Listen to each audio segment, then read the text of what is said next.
Hello guys, welcome back to our YouTube channel pharma brothers, जहां पर हम discuss करते हैं कोई भी pharmacy related new update along with the updates. अब हमने शुरू की हुई है एक एम्स CRE 2025 की क्वेश्चन सीरीज, जहां पर हम प्रीवियस ईयर क्वेश्चंस डिस्कस करते हैं। तो ये हमारा पार्ट 3 रहने वाला है वीडियो का। पार्ट 1 और पार्ट 2 ऑलरेडी अपलोडेड हैं, अब प्रैक्टिस कीजिए, ठीक है। और ज़्यादा से ज़्यादा अपने दोस्तों के साथ इसे शेयर कीजिए। तो ज़्यादा टाइम ना वेस्ट करते हुए आइए शुरू करते हैं पार्ट 3 एम्स CRE 2025 PYQs, ठीक है। तो हम अपने पहले क्वेश्चन पर आ जाते हैं। Parenteral administration of a drug, हमें करेक्ट ऑप्शन चूज करना है इसमें। First option is can not be used with unconsciousness patients, generally result in a less accurate dosage than oral administration, usually produce a more rapid response than oral administration, is it too slow for the emergency use।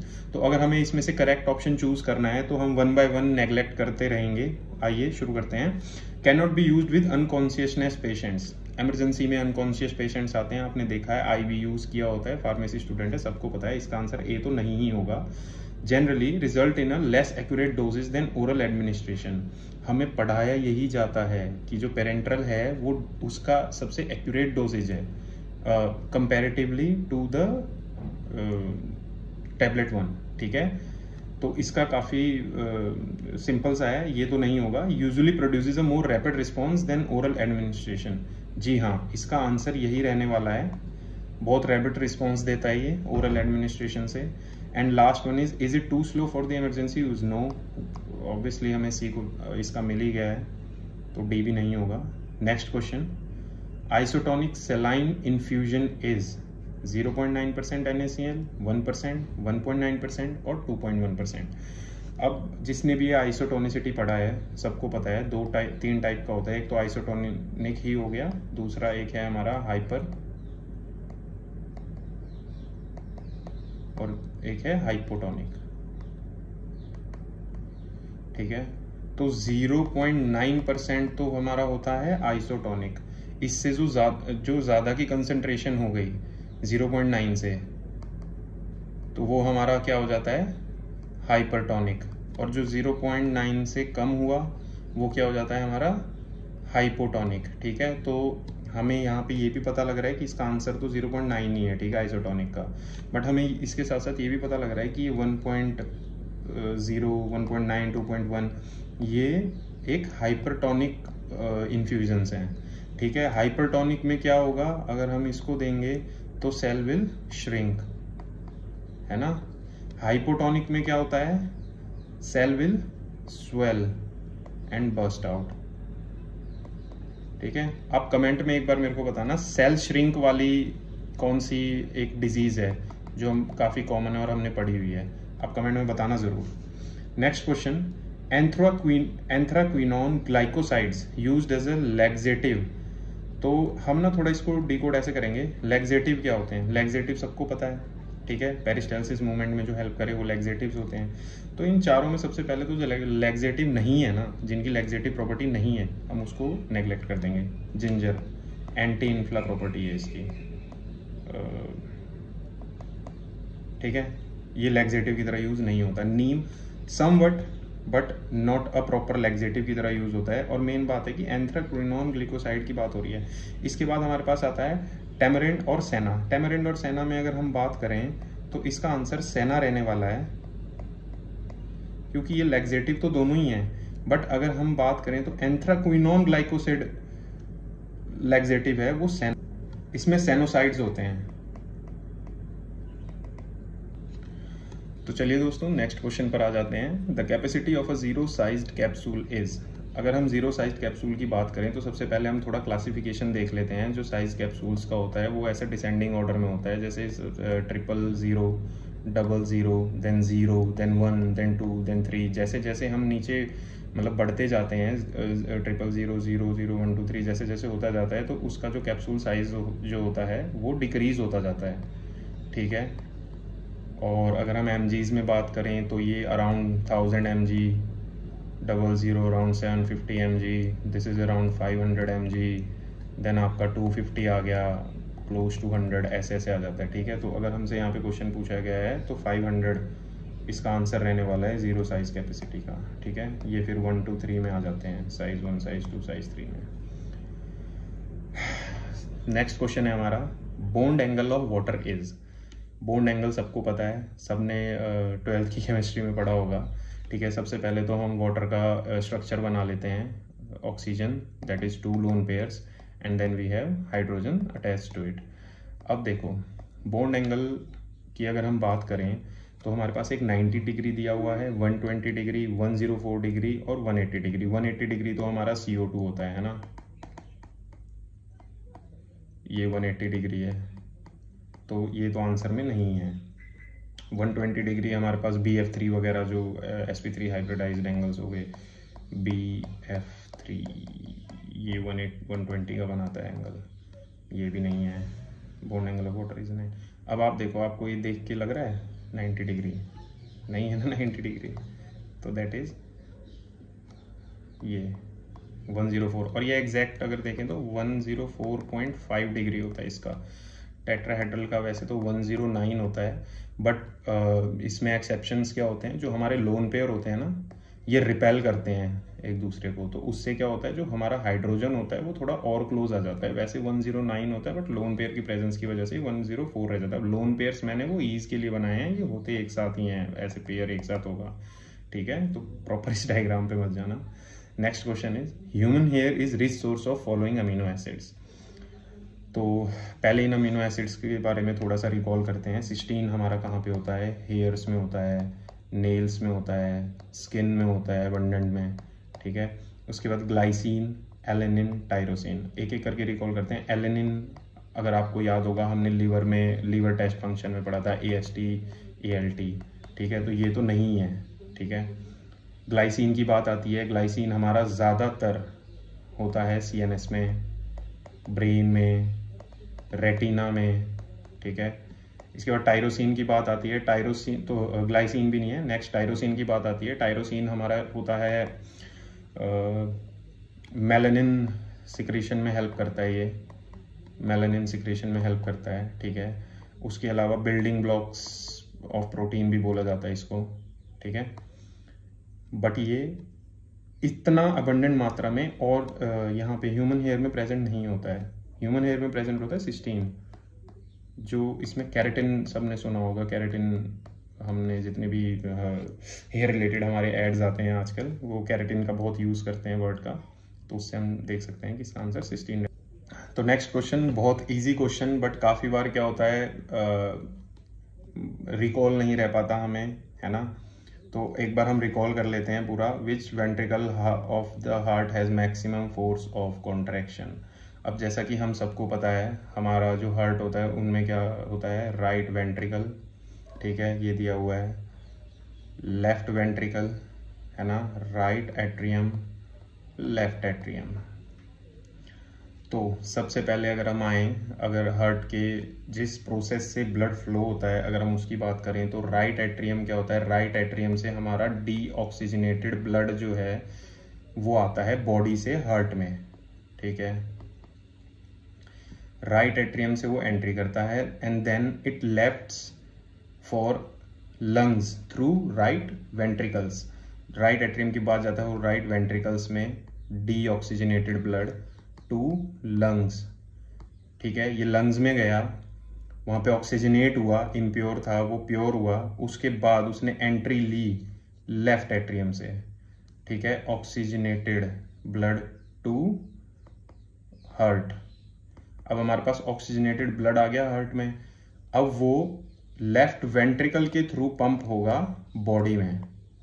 अब आप मेरे को खुद बताओ, सबसे ज़्यादा force कब लगेगा, जब बॉडी से ब्लड हार्ट में आ रहा है इम्प्योर ब्लड, या हार्ट से इम्प्योर ब्लड लंग्स में जा रहा है, या लंग से हार्ट में आ रहा है, या जब हार्ट से टू द होल बॉडी जा रहा है। ऑब्वियसली जहाँ पे ज़्यादा काम है, जब हार्ट से पूरी बॉडी पे जाएगा तो ज़्यादा ब्लड फ्लो होगा, तो that is near to 120 mmHg के फोर्स के उस पे जाता है ये, ठीक है। और इसका आंसर रहने वाला है लेफ्ट वेंट्रिकल। तो क्या हुआ, इस कंसेप्ट के साथ हमारा एक बार पूरा हार्ट का फंक्शन और कंसेप्ट भी क्लियर हो गया, ठीक है। KMnO4 solution is used as a self indicating agent. Self indicating agent KMnO4। KMnO4 हमने अपना टाइट्रेशन वाला 12th में पढ़ा हुआ है। KMnO4 कैसा होता है, वॉयलेट कलर का होता है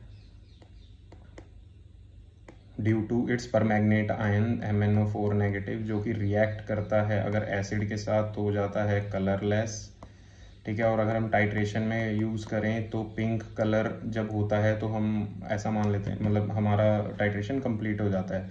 तो हमने किस टाइट्रेशन में पढ़ा है वो सबको रिकॉल होगा, दैट इज रिडॉक्स टाइट्रेशन, ठीक है। इसका आंसर रिडॉक्स टाइट्रेशन रहने वाला है। It is used as a self indicating agent. Precipitation, acid base, complexometric, no, a big no. Next question, titanium dioxide is used as a topical protective in sunscreen lotions because of its high refractive index, molecular weight, solubility in water or all of these.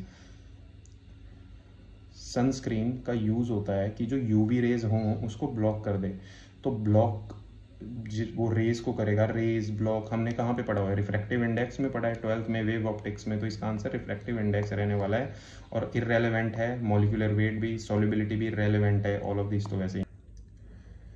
तो दोस्तों next question पर आ जाते हैं। Amaranth is used in formulation for, किस चीज़ के लिए यूज होता है ये? क्या ये as a colouring agent use होता है? क्या as a colouring agent use होता है? फ्लेवरिंग, प्रिजर्वेटर और स्टेबलाइजर। आप सबको रिकॉल होगा अगर तो ये एक नेचुरल डाई है, नेचुरल डाई। तो नेचुरल डाई फार्मास्यूटिकल प्रिपरेशंस में कलरिंग के लिए यूज होगी, तो इसका आंसर रहने वाला है एज अ कलरिंग एजेंट, ठीक है। नेक्स्ट क्वेश्चन अगर हम देखें, central drug research institute is located in Lucknow. Juris का क्वेश्चन है, वही है, टच एंड गो वाली चीज़ है, एक बार देख लिया तो आपको हमेशा रिकॉल रहेगा। हाँ, नेक्स्ट क्वेश्चन काफ़ी interesting. Poisonous drugs are included in. Schedules के बारे में बात हो रही है। यहाँ पे 4 स्केड्यूल्स दिए हुए हैं, अगर हमने चारों रिकॉल कर लिए तो हमारा एक चंक मैं मानता हूँ कि थोड़ा रिलीज हो जाएगा, ठीक है। तो इस क्वेश्चन पे आते हैं। Schedule C, K, E, O। तो स्केड्यूल C हमारा किस लिए यूज होता है? अगर आप सबको याद हो तो हमारे जो बायोलॉजिक्स होते हैं, सीरम, वैक्सीन्स, इसमें सारा हमारा स्केड्यूल C में वो रहता है। अब आ जाते हैं स्केड्यूल K पर। स्केड्यूल K की बात करें तो हम जितने भी हमारे एग्जेम्प्टेड ड्रग्स होते हैं, एग्जेम्प्टेड ड्रग्स जो होते हैं वो ऐसा होता है कि जो स्टैंडर्ड रूल से थोड़ा अलग हट के होते हैं। जैसे एंटी मलेरियल, हम इसमें एक एग्जांपल दे सकते हैं। एंटी मलेरियल ड्रग्स जो होते हैं वो स्केड्यूल K में आते हैं, ठीक है। स्केड्यूल E की अगर हम बात करें, इसकी हम बात में करेंगे। स्केड्यूल O पे आ जाते हैं। स्केड्यूल O क्या है? डिसइंफेक्टेंट्स वगैरह के लिए यूज होता है, डिसइंफेक्टेंट्स। तो स्केड्यूल E की अगर हम बात करें तो ये पॉइजनस ड्रग्स में ही यूज होता है, के लिए यूज होता है स्केड्यूल E को हम ऐसे रिकॉल कर सकते हैं, स्नेक वेनम। स्नेक पॉइजनस होता है तो snake ends at E, schedule E refers to the poisonous drugs, ठीक है। नेक्स्ट क्वेश्चन पर हम आ जाते हैं। Which of the following drug forms can administered through a nasogastric tube. Nasogastric tube क्या होती है दोस्तों? काफ़ी बार क्या होता है, पेशेंट्स को स्वेलो करने में दिक्कत होती है। तो आपने देखा होगा हॉस्पिटल्स में क्या होता है कि एक बाईपास दिया जाता है, जिससे कि अगर जिससे कि हम खाना भी बाईपास कर देते हैं, खाना भी पास कर सकते हैं, लिक्विड्स पास कर सकते हैं। किसी भी अगर पेशेंट को स्वॉलो करने में दिक्कत हो रही है तो उस जो इक्विपमेंट का नाम है उसको हम नेजोगैस्ट्रिक ट्यूब बोलते हैं उस, ठीक है। तो हम कौन कौन से ड्रग्स उसके थ्रू दे सकते हैं? अगर आप खुद ही बताओ, ट्यूब के थ्रू क्या जाएगा? एंट्रीकोटेड टैबलेट्स जाएंगी? नो। Oral liquid? यस।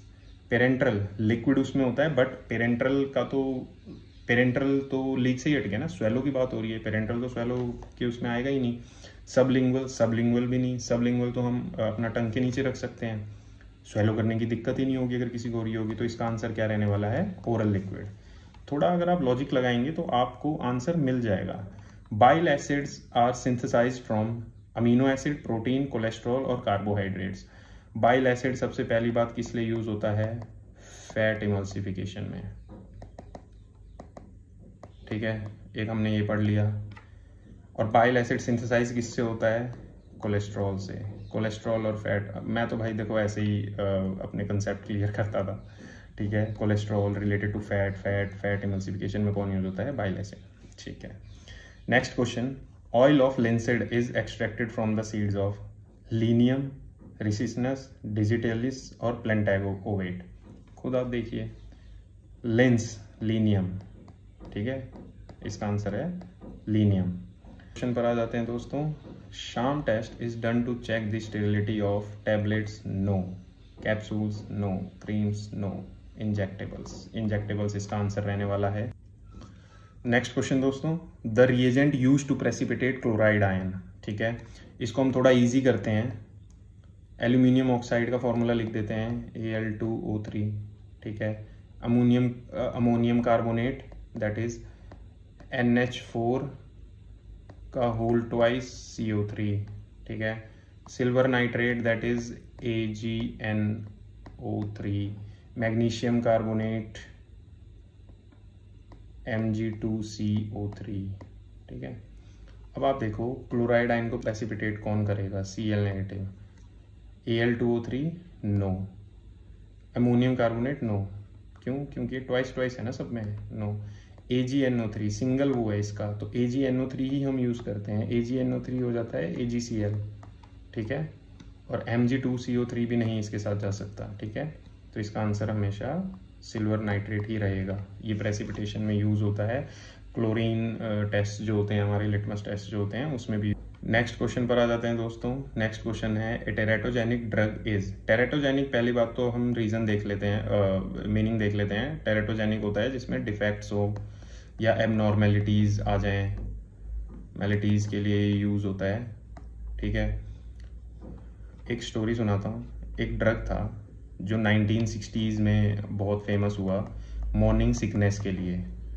जो प्रेग्नेंट वुमेन्स होती थी, उनकी मॉर्निंग सिकनेस को दूर करने के लिए उस ड्रग का इस्तेमाल किया जाता था, ठीक है। उसके 8-10 साल बाद क्या हुआ, एक पैटर्न नोट किया गया कि जिन ने वो मॉर्निंग सिकनेस के लिए वो ड्रग यूज़ किया था, वो जो फिर ऑफस्प्रिंग्स जो बच्चे हो रहे थे, उनमें क्या एक डिफेक्ट आ जा रहा था, लिम्स डिफेक्ट आ जा रहा था, डिफेक्टेड लिम्स हो रहे थे उनके, ठीक है। तो साइंटिस्ट ने जब इसका मतलब रिसर्च वगैरह करी, तो पता लगा कि उन सब ने एक कॉमन ड्रग लिया हुआ था जो था thalidomide during their pregnancy to prevent their morning sickness. Then उसके बाद जिसको ये पता लगा था ना, उसको बाद में प्रेसिडेंट अवार्ड भी मिला था। तो इसका आंसर रहने वाला है थैलिडोमाइड, ठीक है। और आपको पता है थैलिडोमाइड फिर बाद में 90 मतलब उस टाइम पे तो बैन हो गया, फिर 1990s में क्या हुआ, इस पे फिर से रिसर्च करी साइंटिस्ट ने, ठीक है, इसको ज़्यादा ही बुरा बना दिया था। देन उसके बाद से अब ये यूज़ होता है, लेप्रोसी में यूज़ होता है और बोन मैरो कैंसर्स में यूज़ होता है। ये कॉम्बिनेशन में यूज़ होता है बोन मैरो कैंसर में, तो ये डेक्स्ट्रामेथासोन के साथ। तो नेक्स्ट क्वेश्चन पर आते हैं दोस्तों। हमारा नेक्स्ट क्वेश्चन है, म्यूसिनिस नॉट सेक्रेटेड बाय। म्यूसिनिस क्या होता है? म्यूकस का हमारा एक कॉन्स्टिट्यूएंट होता है। म्यूकस क्या होता है? थ्रू आउट द बॉडी होता है, दैट इज अ बैरियर की तरह एक ये काम करता है, और ठीक है। और ये स्टिकी सा पार्टिकल, स्टिकी सा एक वो होता है, सबको पता है, ठीक है। तो ये कौन सा सेल सीक्रेट करता है? तो इसके लिए हमें सबसे पहले इन चारों की लोकेशन जाननी पड़ेगी।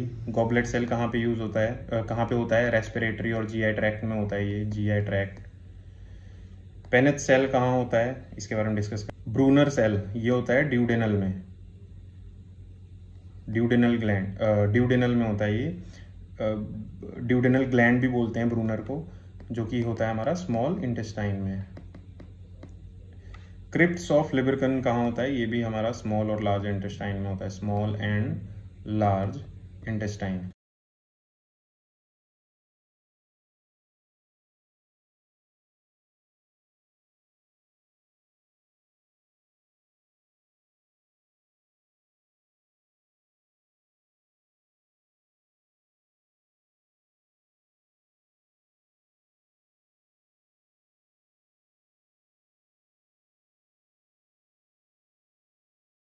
ठीक है, तो ऐसे ही दोस्तों आप जुड़े रहिए और 20th क्वेश्चन का आंसर कमेंट्स में लिखिए। For more updates follow our page pharma brothers on Instagram, subscribe to our channel, share this with your friends, and soon हम एक नेक्स्ट वीडियो में फिर से नेक्स्ट 20 PYQs के टॉपिक लेके आएंगे आपके लिए। और हाँ, एक और अपडेट है, नेक्स्ट संडे को हम लाइव आने वाले हैं, जहाँ पे कि हम टॉप 50 क्वेश्चंस जो कि सारे फार्मा गवर्नमेंट एग्जाम्स में पूछे जाते हैं, उसको लेके भी हम डिस्कशन करेंगे बिल्कुल लाइव पे। ठीक है, हमारी पूरी टीम होगी तो आप भी आना,